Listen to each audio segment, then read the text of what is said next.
প্রথমে পরিচয় দিয়ে শুরু করছি। আমি আফ্রিদি, উচ্চতা 5 ফিট 8 ইঞ্চি, গায়ের রং ফর্সা। আমার আম্মু তো মাঝে মাঝেই বলে আমি নাকি কোনো নায়কের থেকে কম নই।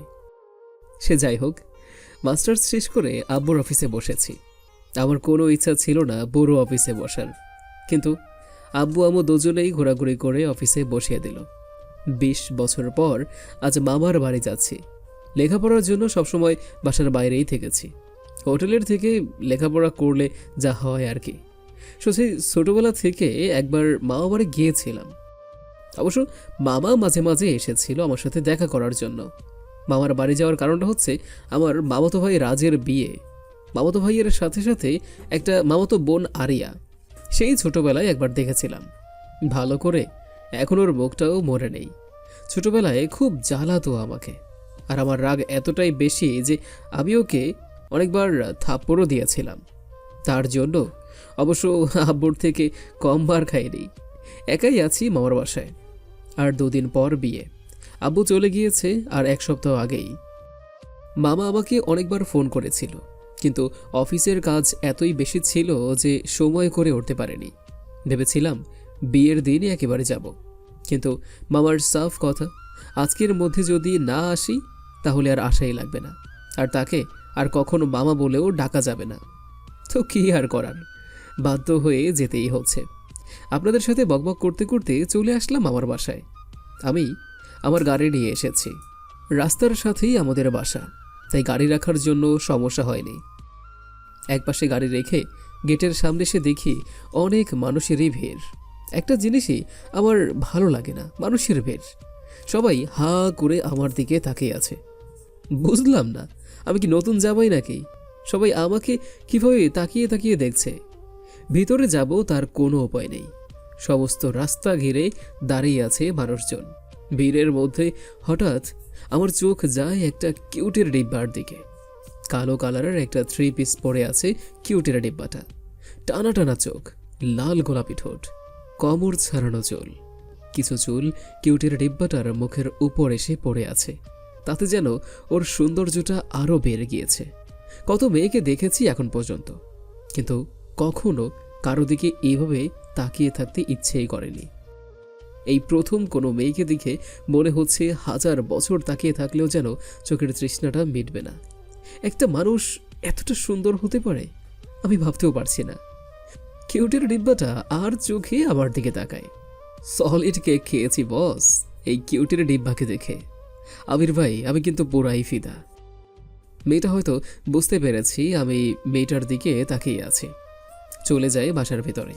ইস, মুহূর্তের মধ্যে যেন ছ্যাঁকা খেয়ে গেলাম। দিল খেলে মামা আমার কাছে এসে বলে, কিরে তুই এখানে দাঁড়িয়ে আছিস কেন? তোকে কি জামাই আদর করে বাসার ভিতরে নিতে হবে নাকি?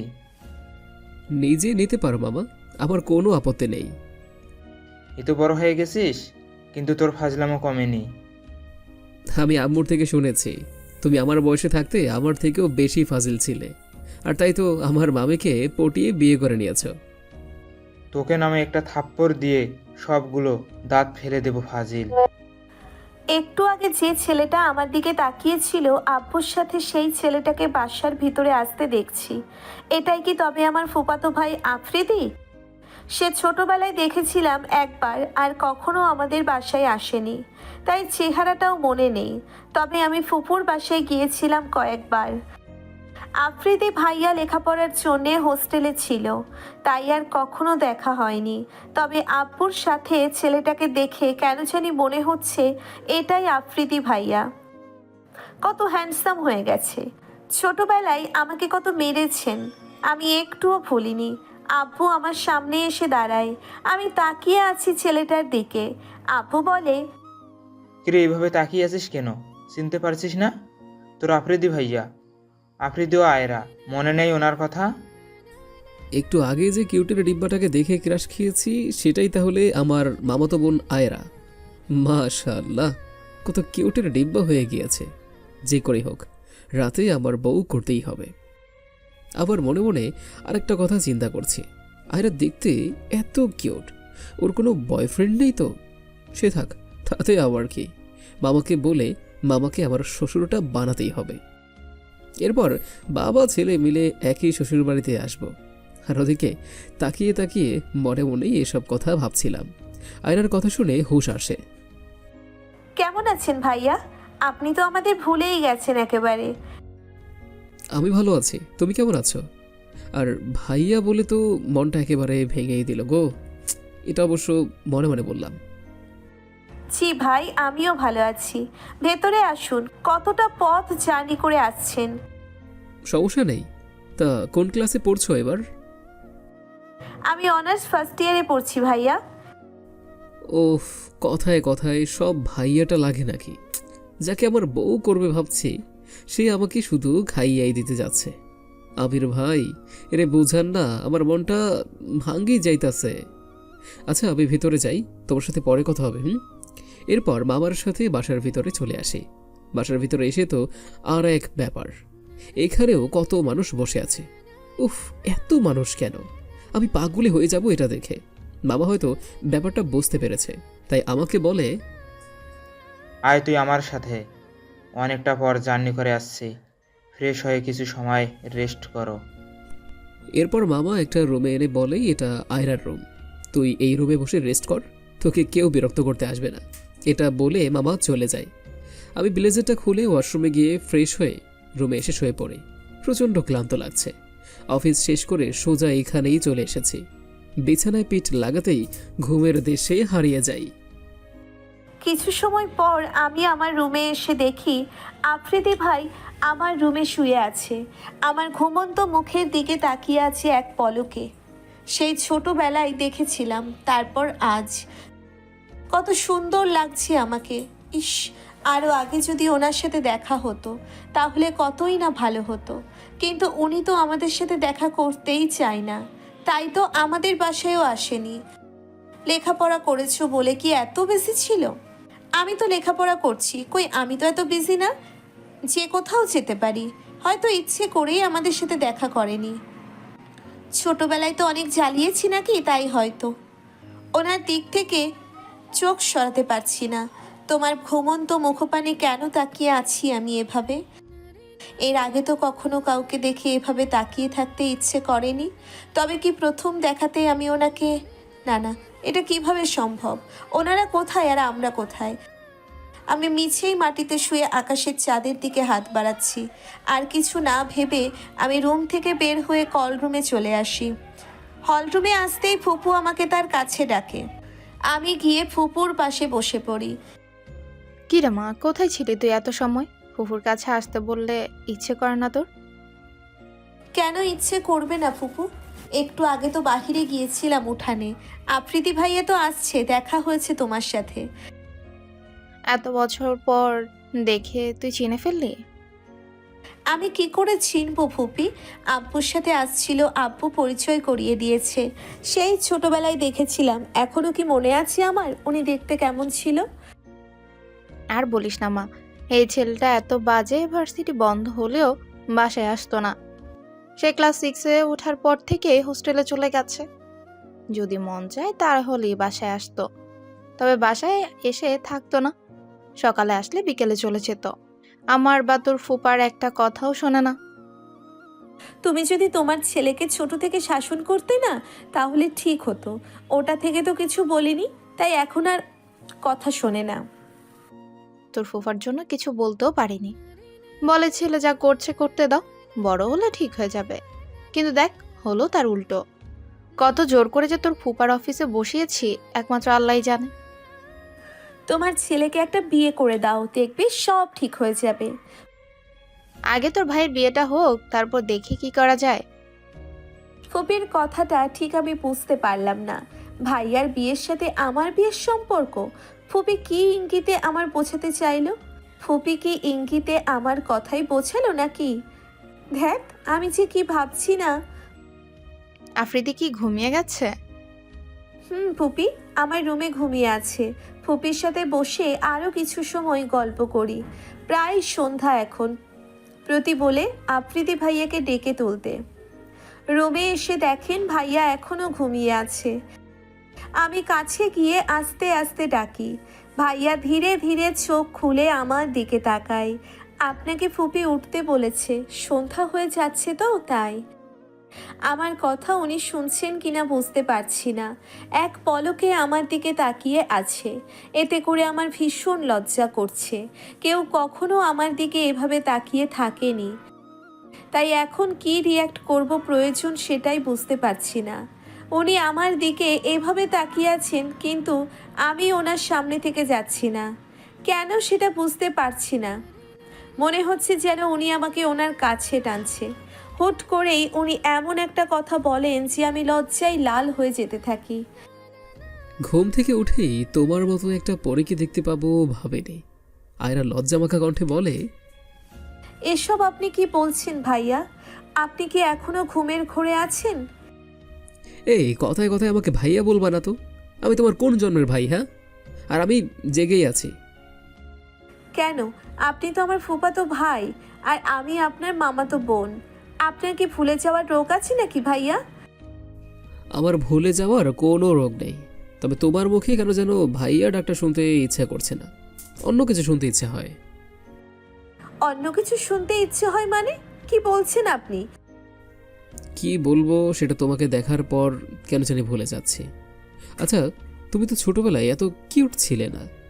এত কিউট হয়ে গেলে কিভাবে? আটা ময়দা মাখো নাকি? সত্যি করে বলো তো। ছোটবেলায় আপনি তো বাদরের মতো ছিলেন। ছোটবেলার সব কথা মনে আছে তোমার? মনে থাকবে না আবার? আপনি আমাকে খুব মারতেন, আমার সব কিছুই মনে আছে। তাহলে হয়তো কারণটাও মনে আছে। মনে আছে আমার সব কিছুই। এখন উঠুন, গিয়ে ফ্রেশ হয়ে নিন। ঠিক আছে, করছি। তবে তুমি কিন্তু আমাকে আর ভাইয়া বলে ডাকবে না। ভাইয়া বলে না ডাকলে তাহলে কি বলে ডাকবো? আমার নাম ধরে ডেকো, ভাইয়া বলতে হবে না। কেন, আমি আপনাকে ভাইয়া বললে কোনো সমস্যা নাকি? অনেক সমস্যা, পরে বলবো এক সময়। তুমি এখন থেকে ভাইয়া বলবা না, ঠিক আছে? সে না হয় ঠিক আছে, কিন্তু আমি আপনার নাম ধরে কিভাবে ডাকবো? আপনি তো আমার বড়, তাই না? ছোটবেলায় তো তুমি আমার নাম ধরে ডাকতে, মনে নেই? সে তো তখন ছোট ছিলাম, বুঝতে পারিনি তাই। সেটা আমি জানি না, তবে তুমি আমাকে ভাইয়া ডাকবে না। আর এখন থেকে আপনিও না, তুমি করে বলবে। কেন, আমি আপনার সব কথা শুনবো? আমি বলেছি তাই শুনবে।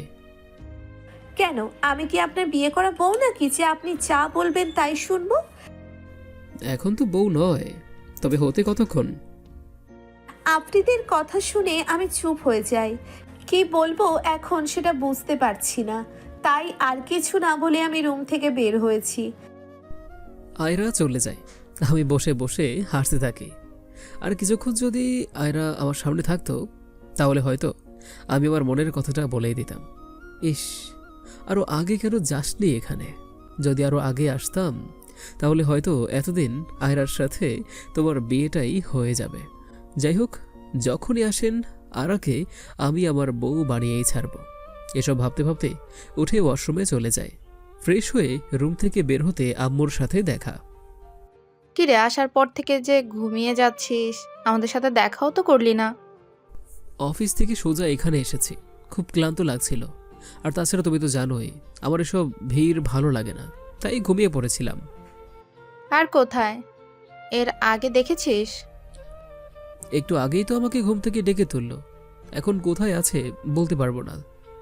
কেন, এরা কি কোনো দরকার তোমার? না, এমনি ঘুরছিলাম আর কি। ভাইয়ের সাথে কথা বলে খুব ভালো লাগলো আমার। এতই যখন ভালো লাগে তাহলে আমাদের বাসায় নিয়ে চলো। এর আগে কিভাবে আমাদের বাসায় নিয়ে যাব? তোর মামাকে দেবে? মামা কেন দেবে না? তুমি মামার সাথে কথা বলো যে তুমি তোমার ছেলের বউ করে আয়রাকে আমাদের বাসায় নিয়ে যেতে চাও। তুই কি আয়রাকে বিয়ে করার কথা বলছিস নাকি? তোমার কি আর কোনো ছেলে আছে নাকি আম্মু? এর আগে তোর পছন্দ হয়েছে? প্রথম দেখাতেই তোমার ছেলে তার মনটা হারিয়েছে আম্মু। আর তোমরা তো কতদিন থেকেই বলছো আমার বিয়ের জন্য, তো এখন আর আমার কোনো সমস্যা নেই যদি আয়রা আমার বউ হয়। আমার ভাইরা কি ভীষণ পছন্দ, সেও আগে থেকে। তোকে বলবো করে বলা হয়নি। তুই সারাক্ষণ কাজ নিয়ে এত ব্যস্ত থাকিস যে তোর সাথে কথা বলারই সময় পাই না। কত মেয়ের ছবি দেখিয়েছো আম্মু, এতদিনে একবার যদি শুধু আয়রার ছবিটা দেখাতে, তাহলে তো আমি কবেই হ্যাঁ করে দিতাম। আমার ভাতিজি গ্রামের মেয়ে, তোর পছন্দ হবে কিনা সেটাই ভেবে বলিনি। আমার মামাতো বোন এত কিউটের ডিব্বা, সেটা যদি আগে জানতাম তাহলে কবে এখানে চলে আসতাম।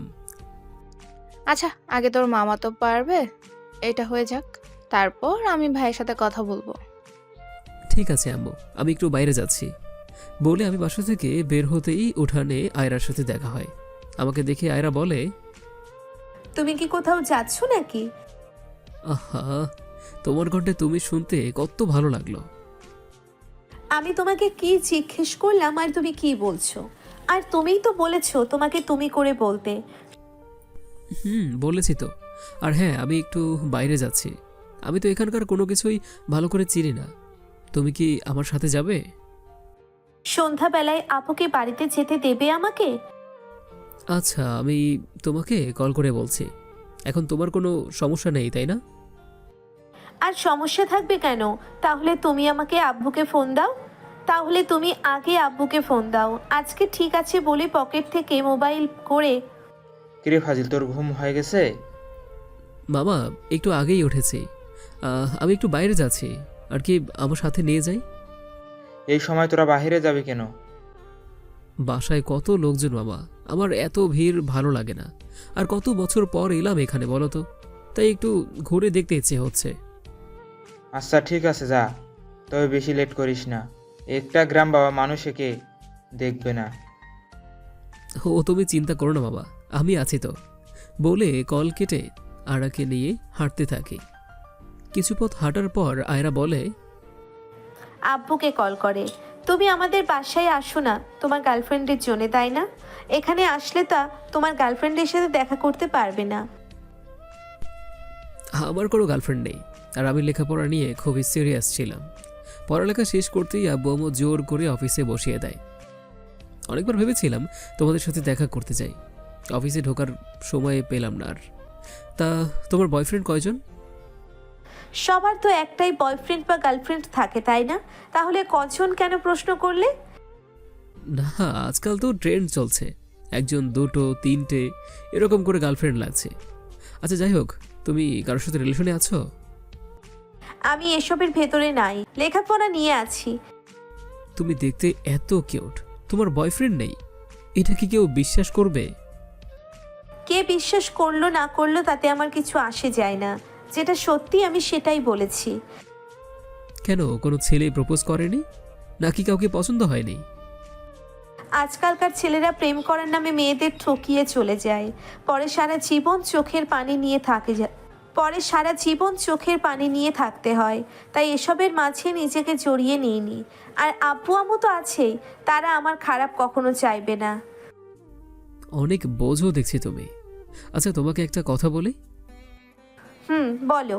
এতে আবার পারমিশনের কি আছে?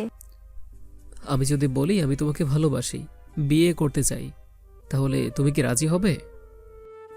আমার মতো গ্রামের মেয়েকে কি তুমি ভালোবাসতে পারেন নাকি? তোমার জন্য শহরে কত বড় লোকের মেয়েরা অপেক্ষা করছে। কই, এতদিন তো শহরের কোনো বড়লোকের মেয়েকে দেখে আমার মন হারায়নি। তোমাকে দেখার পর হারিয়েছে। যখন তোমাদের বাসায় আসলাম আর ভিড়ের মাঝে তোমার মুখটাকে দেখলাম, তখন থেকেই আমার মনটা আমার মাঝে নেই।